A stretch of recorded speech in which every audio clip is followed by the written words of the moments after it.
कई वर्षों तक परतंत्रता की बेड़ियों में जकड़े रहने के कारण भारत अपेक्षित गति से विकास कर पाने में सक्षम नहीं हो पा रहा है, जिसके परिणामस्वरूप विश्व पटल पर स्वयं को आत्मनिर्भर और सशक्त रूप से स्थापित करने के लिए हमारी सरकारों को कई बड़े इम्तिहानों और बाधाओं का सामना करना पड़ रहा है। भारतीय अर्थव्यवस्था आजादी के इतने वर्षों बाद भी पूरी तरह चरमराई हुई ही है।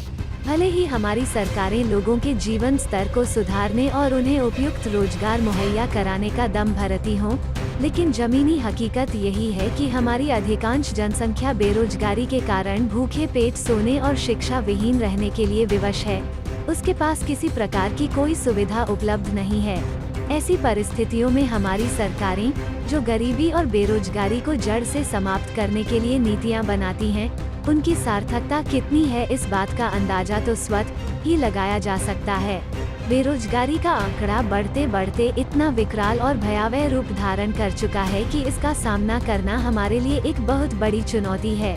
हालांकि 90 के शुरुआती दशक में निजीकरण और उदारीकरण जैसी नई आर्थिक नीतियों के भारत में पदार्पण करने के साथ ही भारत की रोजगार स्थिति को थोड़ा बहुत समर्थन मिला।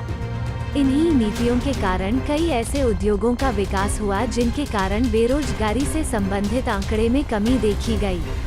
आर्थिक उदारीकरण और वैश्वीकरण के कारण बहुराष्ट्रीय कंपनियां भी, जिन्होंने हमारे युवाओं के जीवन स्तर को सुधारने में काफी सहायता की, भारत में अपने पांव पसारने में सफल रहीं। लेकिन यह विकास केवल शहरी क्षेत्रों तक ही सीमित रहा है।